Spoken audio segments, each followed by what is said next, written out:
It's like it's very degrading. Oh. It's very humiliating, especially if it's done with the wrong attitude or the wrong color. Yeah. I'm gonna just say that. I've had strip searches that's bad no matter who does it. Yeah.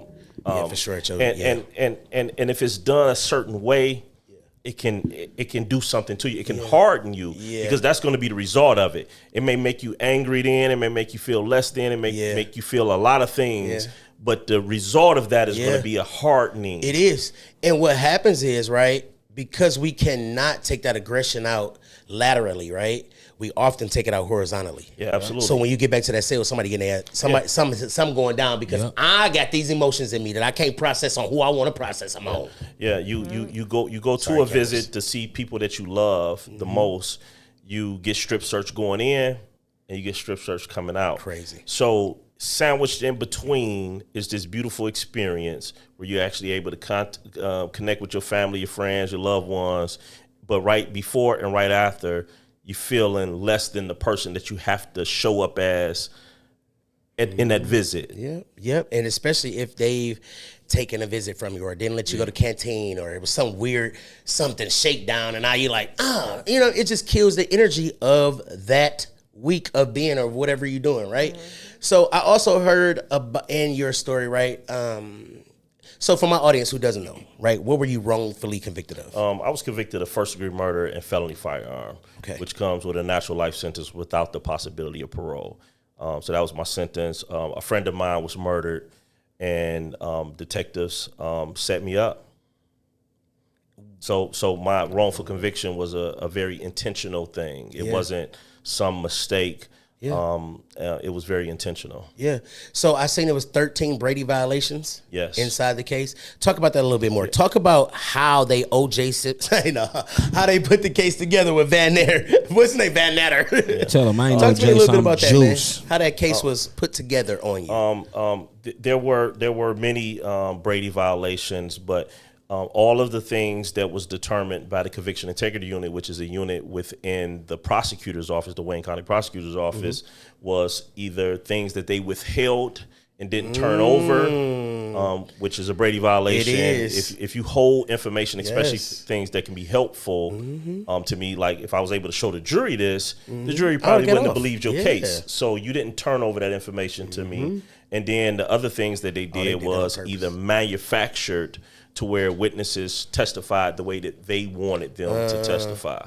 Did they offer them something in do you know if anybody was offered anything? Well, it was a jailhouse informant who, at the time, he came to trial and he said, well, this guy, Marvin Cotton, confessed to me, and he gave me all of this information, which he had a statement, which was a perfectly written statement.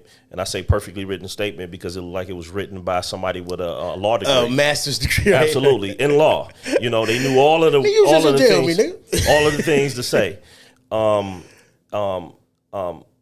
But he got on the stand and he said that he got nothing for his testimony. He said, I'm not getting anything for this. I'm doing this because this is the right thing to do, which makes him more credible to a jury. They're like, this guy's not even getting nothing for it. Lying. But after he testified, they let him out of jail. So he didn't even finish his sentence. So they gave him a deal under the table. Per quo. That's what they gave him a deal. They gave him a deal under the table, and the reason they did that because it makes you more credible in front of a jury. If you go in front of a jury and say, I'm getting a deal because I'm testifying here, I'm getting a deal, it makes the jury like a little suspicious of your testimony. But to say that he didn't get anything, testify and then let him go. And this is somebody that had been to prison before for armed robbery that resulted in somebody being a security guard being murdered. Got out of jail, committed a couple of felonies, got put on probation, which is unusual for somebody who's been to prison for a violent crime. Yeah, you going back. And then while he was on probation, he committed a couple of more felonies, and then he was a witness or a jailhouse or a witness in my case, and they put him on probation again.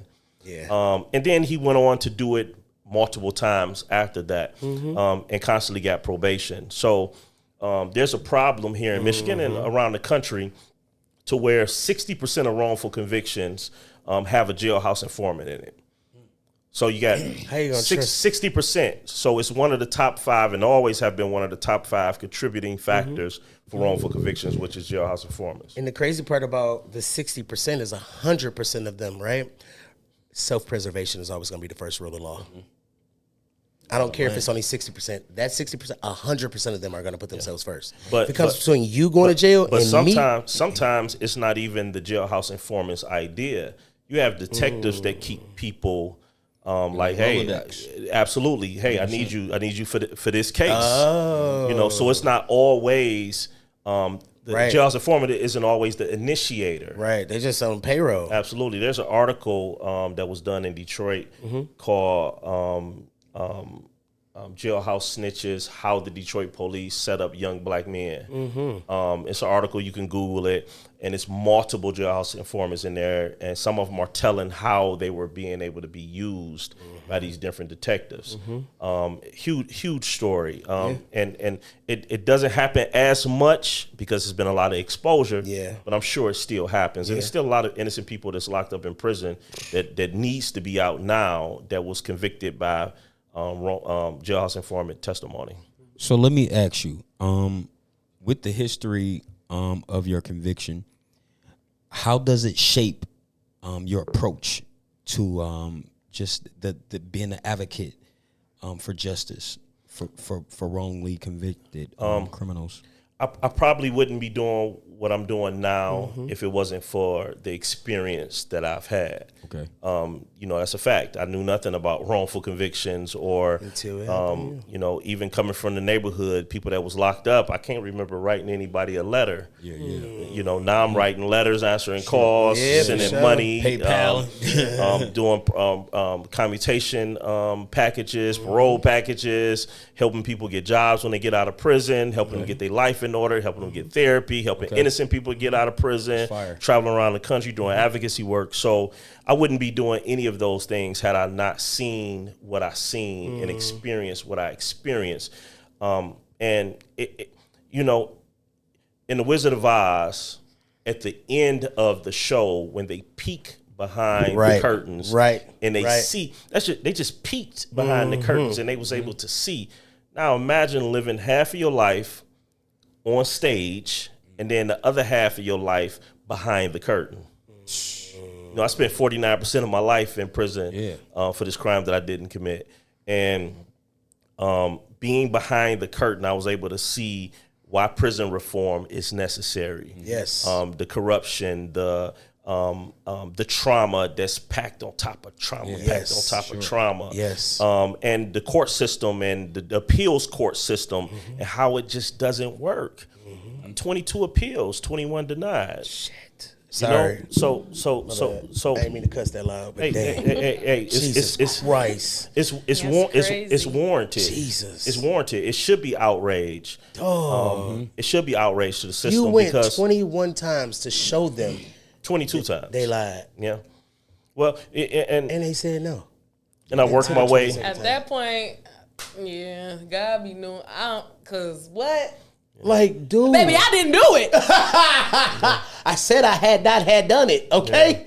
Nah, I said I didn't do it. Around your 10. I'm about to do something now. Around your 10, 15, I'd be like, all right, y'all gonna make me earn this up in here now. Nah, I'm about to do something. I'm about to earn these years I done spent there. I'm about to do 15. something. Around your 10, all right, now I'm about to make you earn it now. I thought you said around 10, 15. You got there at 10, 8:15. You like, it's 10, 15. I don't know what's cracking. Years. I'm like, all right, now, if I'm gonna be in here for murder, somebody. And that's crazy because knowing you didn't do it and still gotta sit